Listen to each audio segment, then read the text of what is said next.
মানব জাতিকে আল্লাহ পাক চার পদ্ধতিতে সৃষ্টি করেছেন, কিন্তু এই নাস্তিকেরা তা বিশ্বাস করতে রাজি হয় না।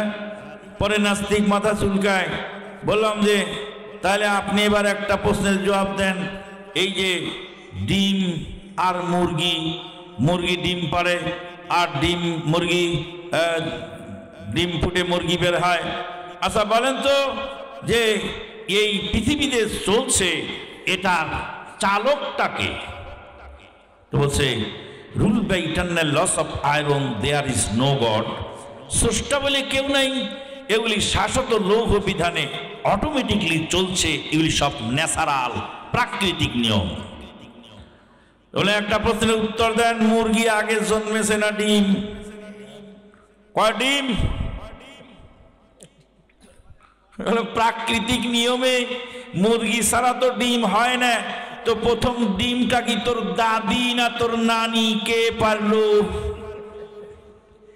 কয় তাহলে মুরগি। বললাম প্রাকৃতিক নিয়মে ডিম না ফুটলে মুরগি বেরোয় না, তো প্রথম মুরগিটা কে সৃষ্টি করলো? এখন নাস্তিক মাথা চুলকায় আর উড়ামুড়া করে।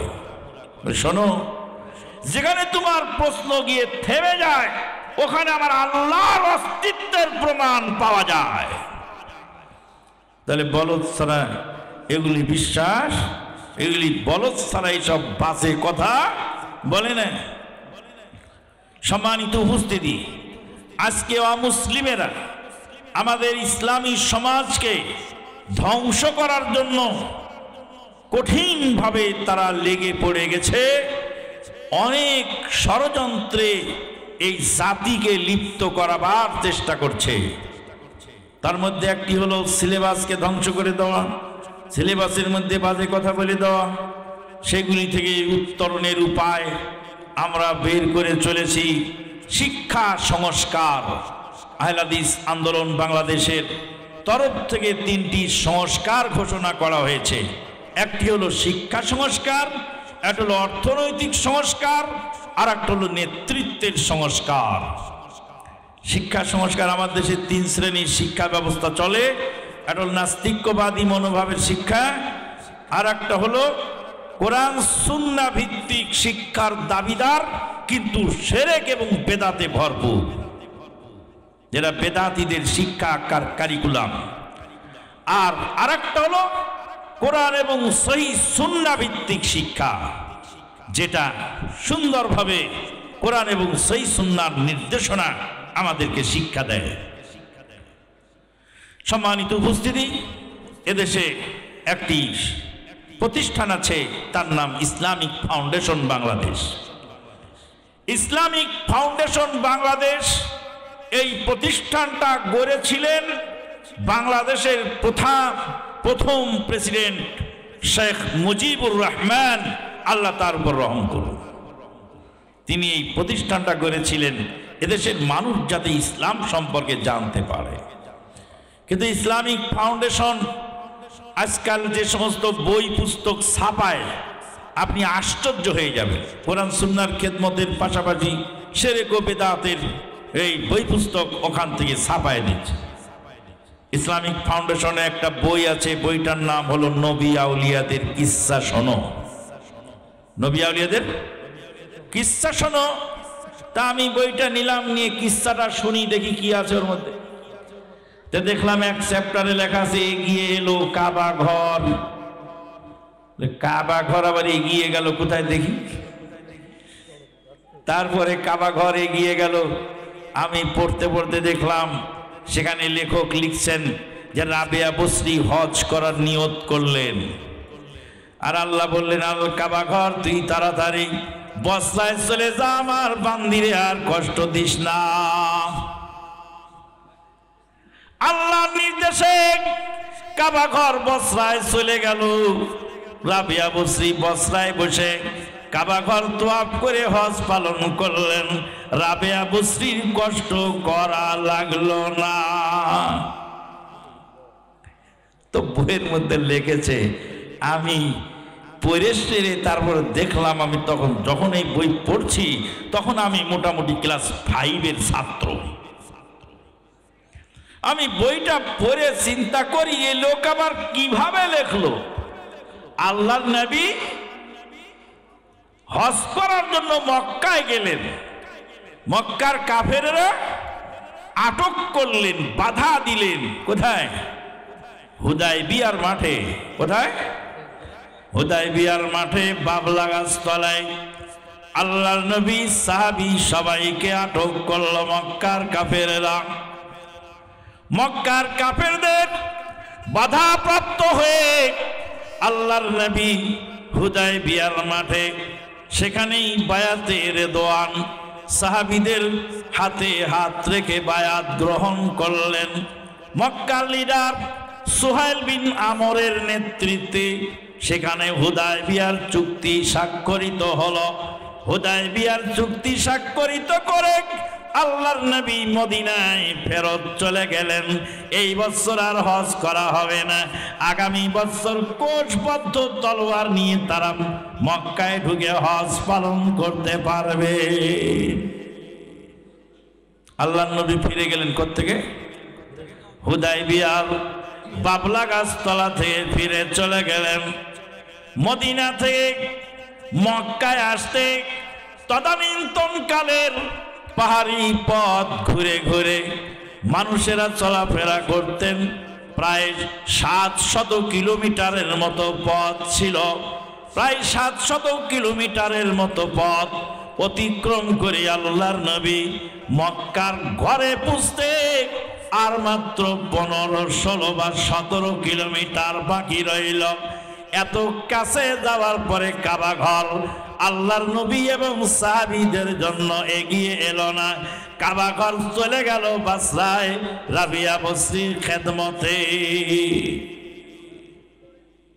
আচ্ছা, কাবা ঘর না হয় গেল, কিন্তু মক্কায় যারা উমরা করার জন্য, হজ করার জন্য কাবা ঘর তোয়াফ করতে এলো, তারা আবার কি তোয়াফ করলো? কাবা ঘর কোথায় চলে গেছে? বসরায়। এটা ইসলামিক ফাউন্ডেশনের বইয়ের মধ্যে লেখা আছে। আর একটা লেখা আছে ওই একই বইয়ের মধ্যে পড়তে পড়তে পেয়ে গেলাম আল্লামা বদর শাহ রহমাতুল্লাহ আলাইহি চিটাগাং বন্দরের ঘোড়া ছিলেন, হাঁটা চলা করছিলেন। গাঙের মধ্যে, সাগরের মধ্যে একটি জাহাজের তলা ফেটে গেল। জাহাজের তলা দিয়ে পানি বের হতে লাগলো। জাহাজের নাবিক বদর বদর বাঁচাও বাঁচাও, বদর ও বদর সামারে বাঁচাও, এই বলে জাহাজের নাবিক আওয়াজ করলেন। বদর শাহ রহমাতুল্লাহ আলাইহি কিছুটা আটা গুলিয়ে আটা মাখায় জাহাজের তলার মধ্যে লাগায় দিলেন, আর জাহাজের পানি ওঠা বন্ধ হয়ে গেল। আমি কই যে জাহাজ মেরামতির কারখানার আর দরকার নাই, কয়েক বস্তা আটা কিনে বদর শাহ মুরিদদেরকে লাগায় দাও, জাহাজ মেরামতের কারখানায় কাজ করো। তাবিজ দিয়ে যদি সব রোগ ভালো হয়, তাহলে ডাক্তারদেরকে পেনশনে পাঠাও, মেডিকেল কলেজ বন্ধ করো, লেখাপড়া শেষ করো, খালি জাফরানি কালি দিয়ে কিছু হুজুর রাস্তায় নামায় দাও, হুজুররা তাবিজ লিখবে আর রোগ ভালো হয়ে যাবে। কিন্তু হুজুর যে তাবিজ লেখে, সে লোক অসুস্থ হলে আবার ডাক্তারের কাছে যায়। ফায়দা মারিলতু ফাহুয়া ইয়াশফিন। ইব্রাহিম আলাইহিস সালাতু ওয়াস সালাম বললেন, আমি যখন অসুস্থ হই তখন আমার আল্লাহ আমাকে সুস্থতা দান করেন। আল্লাহ রাব্বুল আলামিন বলেন, ওয়া ইয়ামসাসকাল্লাহু বিদুররিন ফালা কাশিফা লাহু ইল্লা হু। হে আল্লাহর নবী, আপনার যদি অসুখ হয়, আপনার রোগ মুক্তি করার ক্ষমতা একমাত্র আল্লাহ ছাড়া কারো কাছে নাই। ডাক্তারের কাছে যদি রোগ মুক্তি খবর থাকতো, আমার ভাই ডাক্তার কামাল, আমার ভাই ডাক্তার কামাল, ওই যে কুনাল ডাক্তার ঘুম পাড়তেছে মনে হয় না, ডাক্তার ডাক্তার তো ঘুমাচ্ছে রে। হ্যাঁ, আমার ভাই ডাক্তার কুনাল খুব ক্লান্ত নিশ্চয়। ছেলে মেয়ে সব ভালো আছে ভাই? আলহামদুলিল্লাহ। আমির ভাইয়ের সাথে দেখা করার সুযোগ হলো না, মনটা কারুবারু করছিল, আকুলে বিকুলি করছিল। এখানে যে শুনলাম যে আজহার ডাক্তার সাহেব ইন্তেকাল করেছেন, মোস্তফা মাস্টার সাহেব ইন্তেকাল করেছেন, জনাব আব্দুল সত্তার মাস্টার সাহেব তিনিও ইন্তেকাল করেছেন, জনাব আব্দুল সত্তার চেয়ারম্যান সাহেব তিনিও ইন্তেকাল করেছেন। আমার ভাই মাস্টার দুলাল ডাক্তার হাসরতুল্লাহ সাহেবের নাতি ডাক্তার মাস্টার হারুন রশিদ দুলাল তিনিও ইন্তেকাল করেছেন। মানুষ চলে যাচ্ছে সমানে, আমরাও চলে যাব, সিরিয়ালে আছে। সম্মানিত উপস্থিতি, বলছিলাম যে ডাক্তার যদি রোগ ভালো করার ক্ষমতা রাখতো তাহলে ডাক্তার কামাল ভাই অসুস্থ হতেন না। ছেলেও ডাক্তার, বাপেও ডাক্তার। আল্লাহু আকবার, সুবহানাল্লাহ। মহব্বতে চলে এসেছেন, মনে মনে ভাবছিলাম দেখার হলো না। একজন বলেন তিনি অসুস্থ। আমির মাস্টার দেখা করার সুযোগ পেলাম না, তিনিও অসুস্থ। সুস্থ থাকলে অবশ্যই চলে আসতেন, এখানে দেখা হতো। বলছিলাম আল্লাহ পাক বলেন ওয়াইয়ামসাসকাল্লাহু বিদুররিন ফালা কাশিফা লাহু ইল্লাহু। হে নবী, আপনি যদি অসুস্থ হন, আপনাকে সুস্থ করার মালিক একমাত্র আল্লাহ ছাড়া কেউ নন। আল্লাহ পাক সুস্থতার মালিক, কিন্তু সেই হুজুর তাবিজ লেখেন, তিনি অসুস্থ হলে আবার ডাক্তারের কাছে যান। ধোকা তেরে জাল হ্যায় अजीब तेरा चाल है, धोखा तेरा जाल है, अजीब तेरा चाल है, मकसद तेरा माल है, धोखा तेरा जाल है। কে বলেছেন? ডক্টর আল্লামা ইকবাল। ডক্টর আল্লামা ইকবাল বলেছেন ধোখা তেরা জাল है, मकसद तेरा माल है, अजीब तेरा चाल है, धोखा तेरा जाल है। তোমার কাজ ধোঁকাবাজির মধ্যে আছে, আর তোমার লক্ষ্য উদ্দেশ্য টাকা কামাই করা, আর তোমার আচরণ বড় আশ্চর্যজনক হয়। বলছিলাম দেশের শিক্ষা ব্যবস্থা তিন রকম। এক নাম্বার হলো নাস্তিক্যবাদী শিক্ষা, বস্তুবাদী শিক্ষা। বস্তুবাদী শিক্ষায় যারা শিক্ষিত হয় তারা লেখাপড়া করে কিন্তু মানবতা শেখে না। প্রফেসর, ডক্টর, মাস্টার, ব্যারিস্টার, বড় বড় পণ্ডিত মানুষ, টাকা পয়সাওয়ালা জ্ঞানী গুণী লোকের বাপ, শেষ ঠিকানা বৃদ্ধাশ্রম হয়। বাপের খেদমত করার বিদ্যা তাদের কাছে নাই। দুই নাম্বার বেদাতি শিক্ষা। তিন নাম্বার ইসলামী শিক্ষা, কোরআন সুন্নাহর শিক্ষা, যেই শিক্ষার মাধ্যমে হাদিস ফাউন্ডেশন প্রতিষ্ঠা করা হয়েছে। হাদিস ফাউন্ডেশনের শিক্ষা বোর্ড চালু করা হয়েছে। হাদিস ফাউন্ডেশনের মাধ্যমে কোরআন সুন্নাহ যুগ জিজ্ঞাসার জবাব রীতিমতো চলছে, যেটার মাধ্যমে গোটা জাতিকে শিক্ষা সংস্কার করা সম্ভব। ভাইরা আমার, দুই নম্বর টার্গেট করেছে আমাদের মা বোনদেরকে ধ্বংস করতে পারলে গোটা জাতিকে ধ্বংস করা সম্ভব।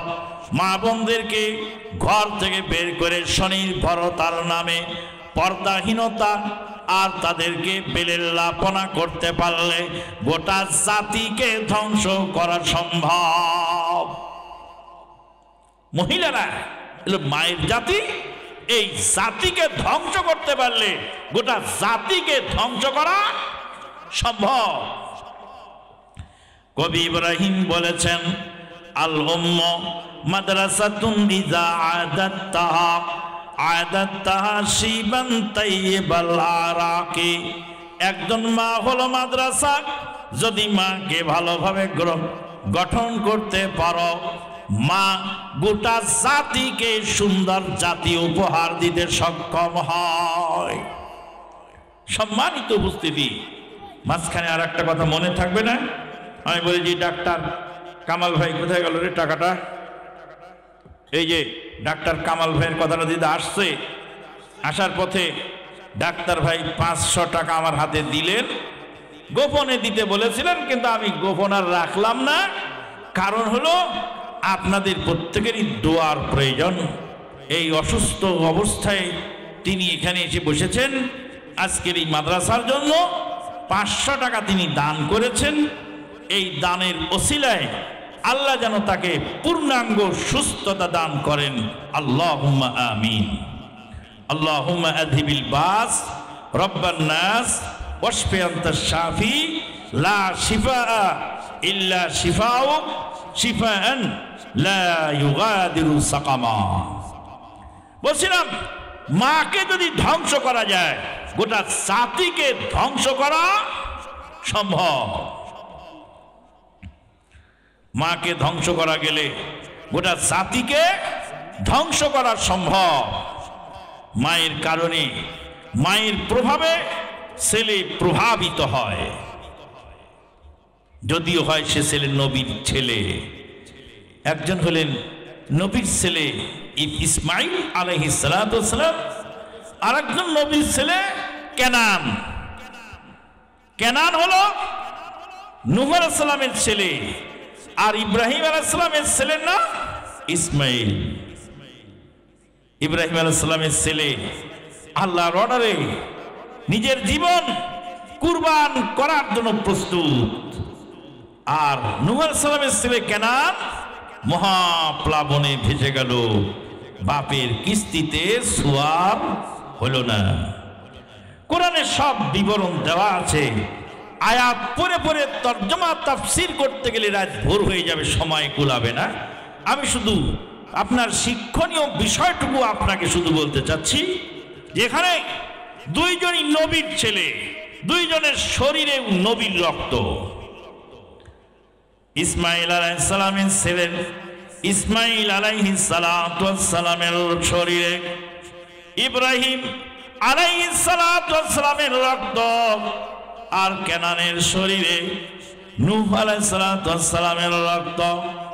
নূহ আলাইহিস সালাম তার বেটাকে বললেন, ওয়ানাদা নূহুন ইবনাহু ওয়া হুয়া ফি মানজিলি ইয়া বুনাইয়া আরকাব মা'না ওয়ালা তাকুম মাল কাফিরিন।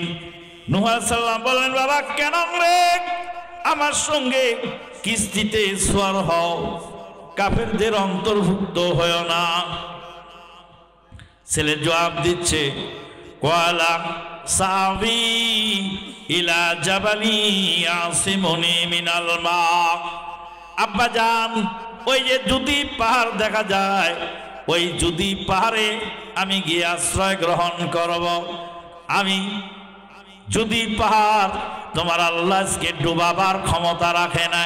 তোমার আল্লাহ সব ডুবাতে পারবে, কিন্তু যদি পাহাড় ডুবাতে পারবে না। নূহ আলাইহিস সালাম বললেন, লা সিমাল ইয়াউমা মিন আমরিল্লাহ। ও বাবা কেনান, আজকের দিনে আল্লাহর এই গজব থেকে বাঁচার জন্য কোন ব্যক্তি, কোন সংস্থা, কোন দায়িত্বশীল কোন শক্তি আজকে বাঁচাবার ক্ষমতা রাখবে না। যদি পাহাড় ডুবে যাবে, তলিয়ে যাবে, বাঁচাধন আমার সঙ্গে কিস্তিতে সওয়ার হও। ছেলে বুঝলো না, বাপের চেয়ে ছেলে বেশি বুঝলো। এখন এক শ্রেণীর ছেলে পেলে আছে যারা হলো ইচড়িয়ে পাকা, তারা বাপের চেয়ে ইচড়ে পাকা, ওরা বাপের চেয়ে বেশি বোঝে। আর বাপকে সব সময় সকাল বিকাল দোষারোপ করে। এক বদবখ্ত একদিন বলছে, আমার বাপ যদি আমাকে মাদ্রাসায় পড়াতেন তা আমিও আপনার মতো মাদানি হতাম। আমার বাবা আমারে বানিয়েছে ছাগলের রাখাল, গরুর রাখাল, তা আমি কোরআন হাদিস কি বলবো, ইসলাম কি মানবো? আমি বললাম, তোমার বাপ তো একটা বাটন সেটও চালাতে পারে না, আর তুমি যে অ্যান্ড্রয়েড সেট চালাও ওটা তোমার কোন বাপে তোমারে শিখাইলো? তোমার বাপ বাইসাইকেলও চালাতে পারে না, আর তুমি যে মোটর সাইকেল নিয়ে বেড়াও আধুনিক প্রযুক্তির মোটর সাইকেল, ওটা তোমার কোন বাপ শিখাইলো? কাজে বাপের দোষ দিয়ে পার হওয়া যাবে না। আবার বাপরাও সন্তানের বিপদগামী হওয়ার কারণে দায়ভার এড়াতে পারবে না। وقال الذين كفروا ربنا أرنا الذين أضلانا من الجن والإنس نجعلهما تحت أقدامنا ليكونا من الأسفلين। কাফেররা বলবে, প্রভু হে আমাদেরকে তাদের দেখায় দিন যারা আমাদের দায়িত্বশীল হয়ে আমাদেরকে বিপদগামী করেছিল, তাদেরকে আজকে জাহান্নামে যাওয়ার সময় পায়ের তলায় ফেলে জাহান্নামের তলদেশে পৌঁছায় দিতে চাই। আপনার আদরের ছেলে, আদরের মেয়ে, যাকে মহব্বত করে দুধ কলা খাওয়ায় মানুষ করেছেন, সে আপনাকে জাহান্নামে পায়ের তলায় খসে নিচে পরে জাহান্নামে যাবে। কেন? বলবে যে আমি স্কুলে যাইনি, বাবা আমাকে পিটেছে, মা আমাকে বকেছে, আমি মসজিদে যাই নাই, বাবা মা আমাকে কিছু বলেনি, টাকা হারিয়েছিলাম 5টা, বাবা পিঠে চামড়া ছুলে দিয়েছিল, ঈমান হারায় বেঈমান হয়েছিলাম, বাবা মা ভ্রুক্ষেপ করে নাই। সম্মানিত উপস্থিতি, বলছিলাম দুইজন নবীর দুইজন সন্তান, একজন হলেন ইব্রাহিম আলাইহিস সালামের ছেলে ইসমাইল, আর একজন নূহ আলাইহিস সালামের ছেলে কেনান। একজন আল্লাহর অর্ডারে মৃত্যু বরণ করার জন্য, জীবন বিসর্জন দেওয়ার জন্য প্রস্তুত হয়ে গেলেন, আর একজন মহাপ্লাবনে ভেসে চলে গেলেন। দুইজন দুই রকমের হলো। কারণটা কি ছিল? কারণ একমাত্র হলো মা। বাবা দুইজনেরই নবী, কিন্তু একজনের মা হাজেরা পাক্কা ইমানদার, আর আরেকজনের মা ওয়াহেলা, সে পাক্কা বেঈমান। আজকে আমাদের দেশে এই সমস্ত ওয়াহেলা মার্কা মা আজকে সন্তানকে ক্ষতিগ্রস্ত করছে। নিজের পায়ে দাঁড়াও, স্বামীর কথা শুনবা কেন? স্বামী তোমার কে? প্রতিবাদ জানাবি, স্বাধীনতা অর্জন করতে হবে। স্বামী পুরুষ মানুষ হয়েছে দেখে যা ইচ্ছা তাই বলবে নাকি? এইভাবে করতে করতে আজকে বিবাহ বিচ্ছেদ হচ্ছে। কিছুক্ষণ আগে এখানে আসার আগেই এক ভদ্রলোক ফোন দিয়ে বলছেন, আমার বন্ধু তার স্ত্রীকে রাগের মাথায় তালাক দিয়েছে, এখন কি উপায়? কারণ তালাক শব্দটা বেশি, সারাসারিটা বেশি। ব্রিটেনের রানী এলিজাবেথ গেলেন ব্রুনাই সফরে, মসজিদের মধ্যে তিনি খুতবা শুনতে গেলেন। ব্রিটেনের রানী মারা গেল কিছুদিন আগে, এই ব্রিটেনের রানী চলে গেছে এলিজাবেথ, সে গেছে ব্রুনাই সফরে, মসজিদে গেছে জুমার খুতবা শুনতে। মসজিদের ইমাম সাহেব খুতবা দিচ্ছেন স্বামী স্ত্রীর হক সম্পর্কে, ট্রান্সলেট করছে, আর ব্রিটেনের রানী ঘুমিয়ে গেছে খুতবা শুনতে শুনতে। খুতবা শেষ হওয়ার পরে ব্রিটেনের রানীকে সাংবাদিকরা জিজ্ঞেস করল, আপনি ঘুমালেন কেন? ব্রিটেনের রানী বলছে, মসজিদের মধ্যে খুতবা শুনতে শুনতে এমন তৃপ্তি এসে গেল, তৃপ্তির কারণে আমার ঘুম হলো। আমার জীবনে এত আরামের ঘুম আর কোনোদিন ঘুমাই নাই। খুতবা শুনে কি বুঝলেন? বলে খুতবার মধ্যে ইমাম সাহেব স্বামী স্ত্রীর হক সম্পর্কে বক্তব্য দিচ্ছিলেন। তোমরা মুসলিম বিশ্বের লোকেরা ধর্মীয় অনুভূতির কারণে, ধর্ম চর্চার কারণে, কোরআন হাদিস মানার কারণে তোমাদের বিবাহ বিচ্ছেদ কমে গেছে। আর আমাদের আমেরিকা ইউরোপের দিকে গিয়ে দেখো, স্বামীর বুকের মধ্যে স্ত্রী ফ্লাইং কিক মেরে দিয়ে সিট পটাং দিয়ে ফেলে দিচ্ছে। স্বামী স্ত্রী দৈনিক কামড়াকামড়ি হচ্ছে। কামড়া কামড়িতে ছেলে মেয়ে প্রতিনিয়ত ক্ষতিগ্রস্ত হচ্ছে। স্বামী এবং স্ত্রী যদি গরমিল করে, ছেলে মেয়ের আর বেঁচে থাকার কোনো সুযোগ থাকে না। সবচেয়ে বেশি এফেক্টেড হয় স্বামী স্ত্রীর গোলমালের কারণে। কুমিল্লার এক ছেলে পরীক্ষায় ফেল করলো। বাবার মা ছেলেকে সান্ত্বনা দিয়ে বলল, বাবা ফেল করেছিস তো আগামীতে পাশ করবি, টেনশন করিস না। তারপরে বাবা মা তো ভালো বলছে ছেলেটাকে, খারাপ বলছে কি না? খারাপ বলেনি। কিন্তু বাবা গেছে দোকানে দোকানদারি করতে। বাজারের মধ্যে শয়তান থাকে অনেক।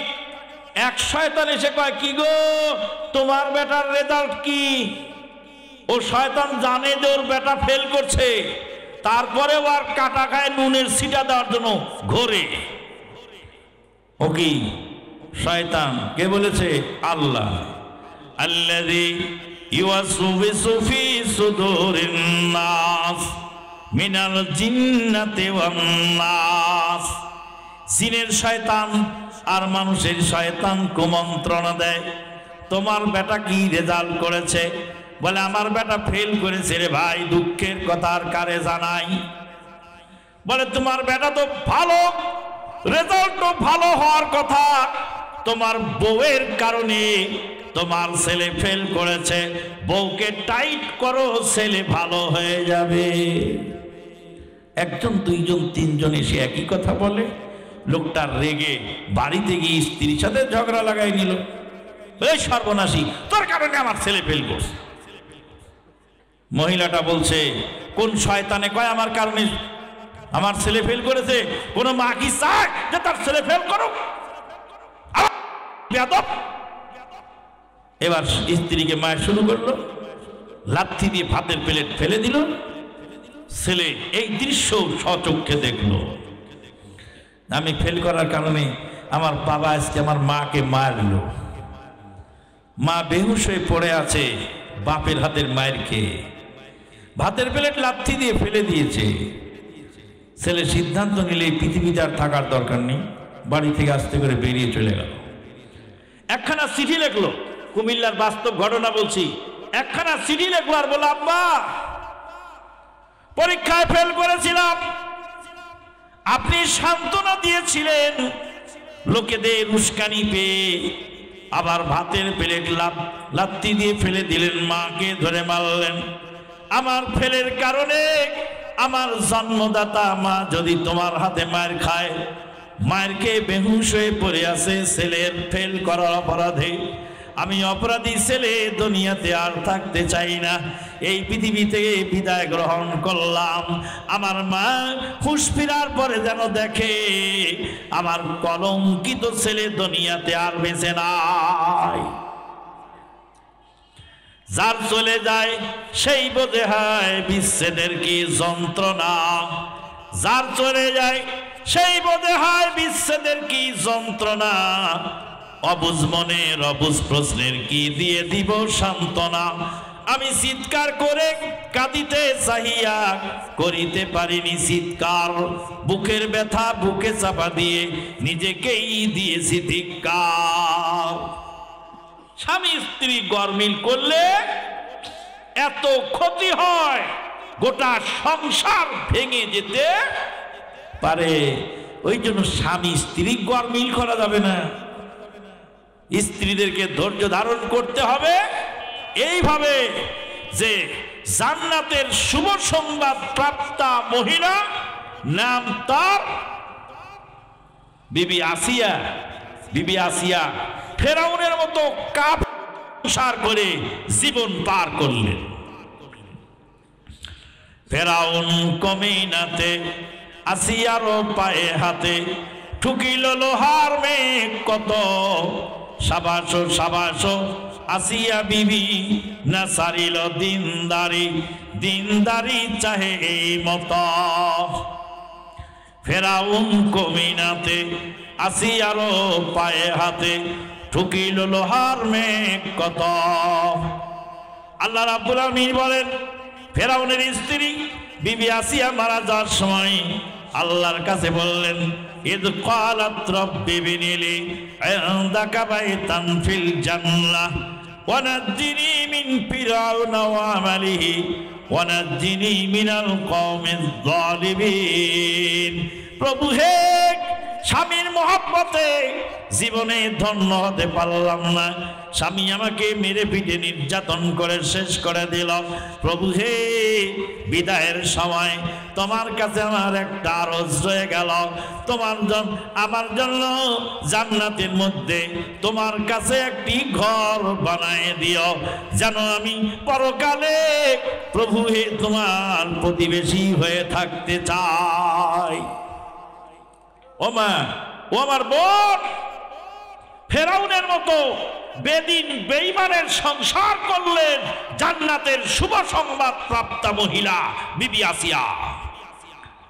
তোমার স্বামী কি ফেরাউনের চেয়েও খারাপ না? তাহলে তুমি এত কামরা কামড়ি করো কেন? সবুর ধৈর্য নাই কেন তোমার? বলবেন একতরফা ওয়াজ না, একতরফা করি না, আর একতরফায়ও আছে। যাদের স্ত্রী একটু সমস্যা কিছু আছে না, একটু রাগ টাগ করে বেশি, একটু মেজাজটা একটু গরম, হ্যাঁ, একদম দুঃখ করে গান গাচ্ছে, বলছে আমার বউ আমার কথা শোনে না, করি কি ভাই করি রে, মরি কি ভাই মরি রে, এত লোকের মরণ হয় আমার হয় না, আমার বউ আমার কথা শোনে না, চোখ রাঙিয়ে কথা কয় দেখে বড় লাগে ভয়, বিয়ের পরে এত জ্বালা প্রাণে সয় না, আমার বউ আমার কথা শোনে না। যার বউ কথা শোনে না তার মতো বদকিসমত লোক আছে দুনিয়ায়? নাই, সমস্যা। বলে হুজুর আমার বউ যে কি খারাপের খারাপ আপনি বুঝতে পারবেন না। আমি জিজ্ঞেস করি, তোমার বউ কি নূহ আলাইহিস সালামের স্ত্রী ওয়াহেলার চেয়েও খারাপ? তোমার স্ত্রী কি লূত আলাইহিস সালামের স্ত্রী চেয়েও খারাপ?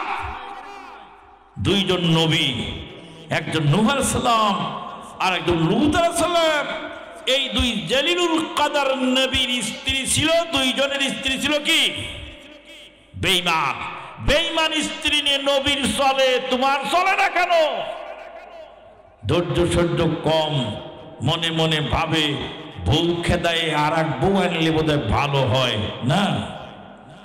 এক লোক বউ তালাক দিয়েছে, কেন? বউ নাকি ভাত রান্না করে ওই আধা সিদ্ধ ভাত চামচ দিয়ে তুলে তুলে খায়। বলে এই বউ রাখা যাবে না, ভাত রান্নার আগে আধা সিদ্ধ ভাত চামচ দিয়ে তুলে খায়। চাচা বলছে, ভাতিজারে বউটাই রাখ, এর সাথে যেটা আসবে সেটা হচ্ছে খারাপও হতে পারে, পরে যেটা আছে ওটা চাল চাপায় খায়। আধা সিদ্ধটা আগে খায়, তো এটা খায় কি চাল চাপায়। কয় চাচা এ বউ আর রাখবো না। ভাতিজা কয় চাচা, কয় ভাতিজা রে এই বউটা, কয় চাচা এই বউ আর ছাড়বো না। চাচা কয় এটা ছেড়ে দে, আর একটা ভালো পাওয়া যেতে পারে। কয় চাচা আগেরটা আধা সিদ্ধ চাল খেতে, এটা কাঁচা চাল খায়, সামনে যেটা আনবো ওটা ধান চাপায় খাবে। কাজেই উপায় নাই, যেটা আছে এটা নিয়ে সান্ত্বনা অনুভব করো, একটু সবুর করো, ধৈর্য ধরো। দুইজন জলিলুল কদর নবী সংসার করে গেলেন বেঈমান স্ত্রী নিয়ে, তার তুমি তোমার স্ত্রীর সাথে সকাল বিকাল গোলমাল করো কেন? স্ত্রীর হাতের কাজ করে দাও। আল্লাহর নবী স্ত্রীর হাতে কাজ করতেন, জুতা সেলাই করতেন, কুয়া থেকে পানি তুলতেন, ছাগলের দুধ দহন করতেন, স্ত্রীদের আটা সেনে দিতেন। 9 জন স্ত্রী আল্লাহর নবীর ঘরে, তিনি নবুয়ত চালাচ্ছেন, উম্মতকে সামাল দিচ্ছেন, সংসারের কাজ করছেন। সমস্ত দায়ভার পালন করার পরে বাড়িতে গিয়ে তার স্ত্রীর হাতের কাজটাও করে দিয়েছেন।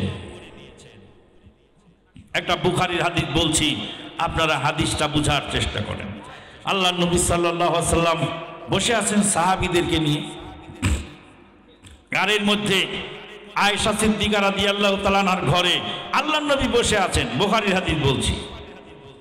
একজন উম্মাহাতুল মুমিনিনের অপর একজন আল্লাহ নবীর স্ত্রী, আল্লাহ নবীর অপর একজন স্ত্রী কিছু খাবার একটা পিয়ালায় একজন দাসীর হাতে দিয়েছেন যে আল্লাহর নবীকে দিয়ে আসো। আয়েশার ঘরে আল্লাহ নবী আছে, ওখানে কি রান্না করছে না করছে তো এখান থেকে একটু নিয়ে দাও। মা আয়েশা সিদ্দিকা রাদিয়াল্লাহু তাআলা রেগে আগুন হয়ে গেছে। আরে আমার বাড়িতে আজকে থাকার পালা, আমার বাড়িতে খাওয়ার পালা, আমার ঘরে যা কিছু হয় ওটা খাবে, আবার তোর আবার একটা এক্সট্রা খাতিরের দরকার কি? আজকে তো তোর বাড়ি খাওয়ার পালা না, তুই খাবার পাঠাবি কেন? এটা হলো সতীনের উপর সতীনের অভিমান।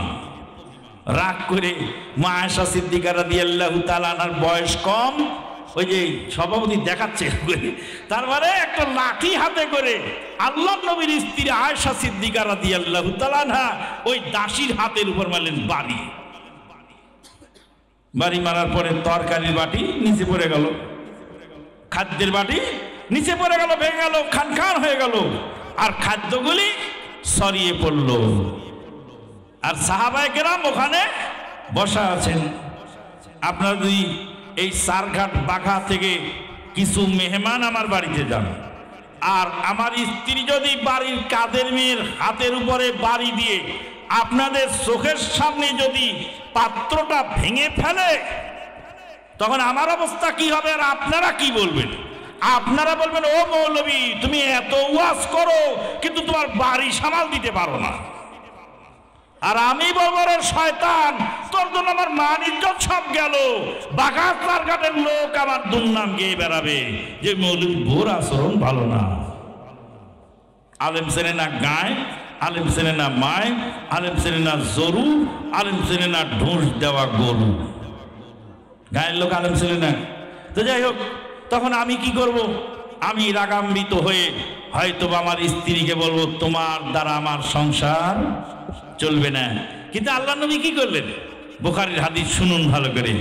আল্লাহ নবী সাল্লাল্লাহু আলাইহি ওয়াসাল্লাম মা আয়েশা সিদ্দিকার রাগ দেখে মুস্কি মুস্কি হাসতেছেন আর বলছেন, সাহাবীদেরকে বলছেন, গারাত উম্মুকুম, তোমাদের মা রেগে গেছে, তোমাদের মা অভিমানী হয়েছে, তোমাদের মা রেগে গেছে। ওর বয়স কম তো রেগে যায় বেশি। তো যাই হোক, এই বলে আল্লাহ নবী ওই ভাঙা পাত্রের টুকরাগুলি একত্রিত করলেন, আর আয়েশা সিদ্দিকা রাদিয়াল্লাহু তাআলা আনহার ঘর থেকে একখানা ভালো পিয়ালা নিয়ে দাসীর হাতে দিয়ে বললেন, যে লোক খাবার পাঠাইছিল যে স্ত্রী, তার কাছে নিয়ে দিয়ে দাও। ইমাম বুখারী রাহিমাহুল্লাহ হাদিসটি বর্ণনা করে বলছেন, কেউ যদি কারো পাত্র ভেঙে দেয়, যেই মাপের পাত্র ভেঙেছে সেই মাপের পাত্র জরিমানা আদায় করতে হবে। সম্মানিত উপস্থিতি, আল্লাহর নবীর স্ত্রী রেগে গেলেন, সাহাবীদের সামনে দাসীর হাতে বাড়ি দিলেন। আল্লাহর নবী মুস্কি হাসি দিয়ে পরিস্থিতিটাকে সামাল দিয়ে স্বাভাবিক করে ফেললেন।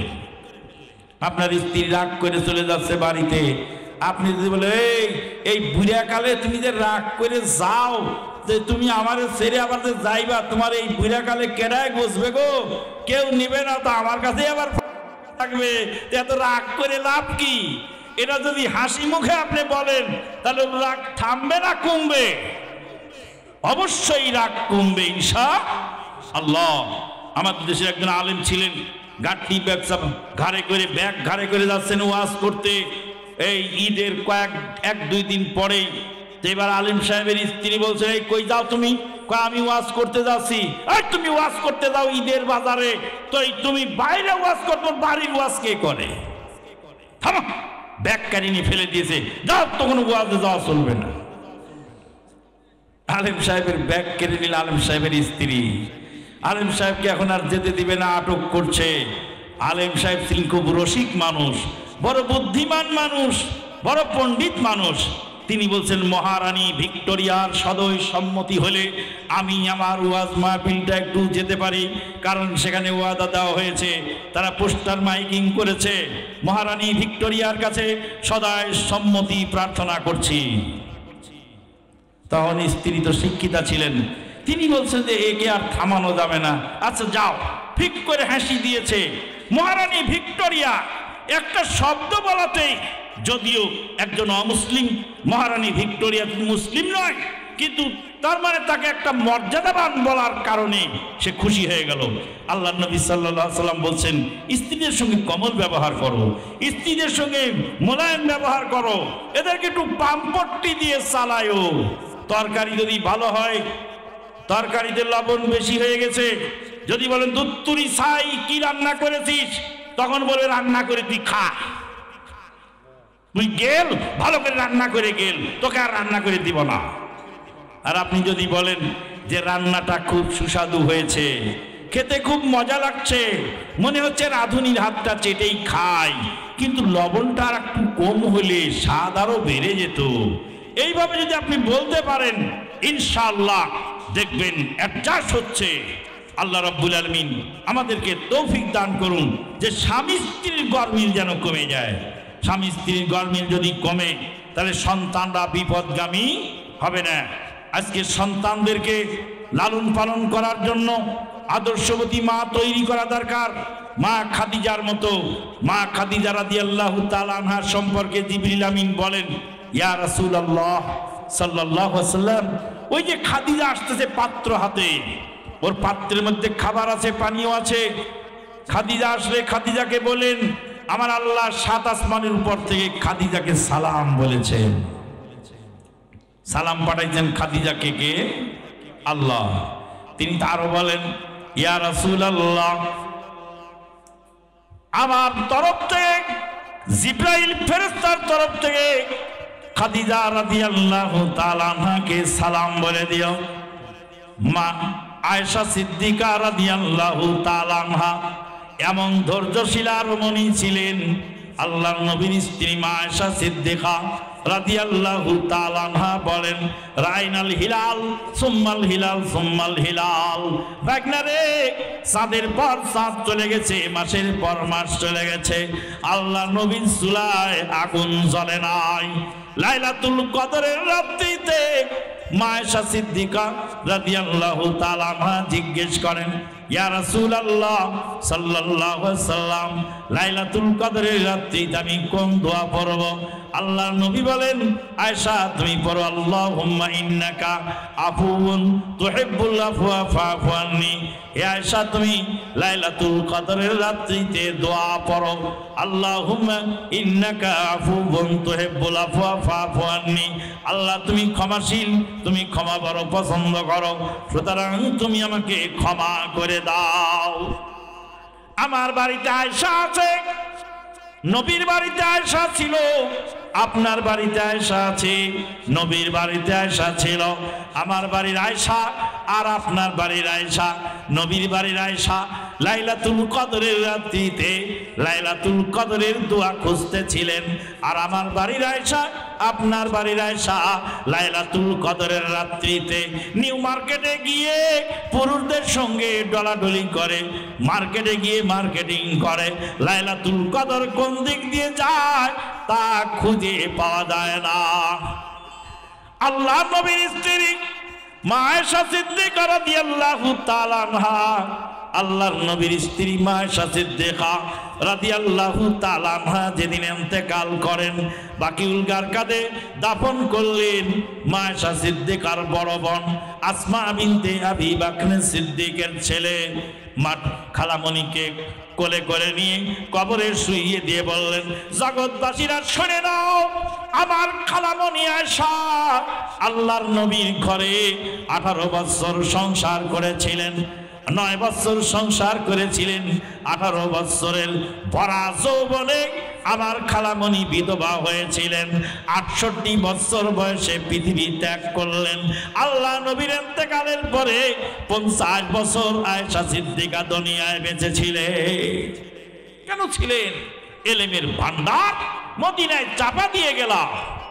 আজকে সেই আয়েশার মতো দিনদার রমণী, খাদিজার মতো দিনদার রমণী, বিবি আসিয়ার মতো দিনদার রমণী, মা মরিয়মের মতো দিনদার রমণী, যিনি দুনিয়াতে বসে জান্নাতের ফল খেয়েছিলেন, তৈরির জন্যই এই হাফেজি মহিলা মাদ্রাসা, বাকরা সালাফিয়া রহমানিয়া হাফেজিয়া মাদ্রাসা এই মাদ্রাসাটা এখানে প্রতিষ্ঠা করা হয়েছে মেয়েদেরকে তালিম দেওয়ার জন্য। মেয়েরা যদি ভালো হয়, মেয়েরা যদি সঠিক পথে চলতে পারে, গোটা জাতি সঠিক হবে ইনশাআল্লাহ।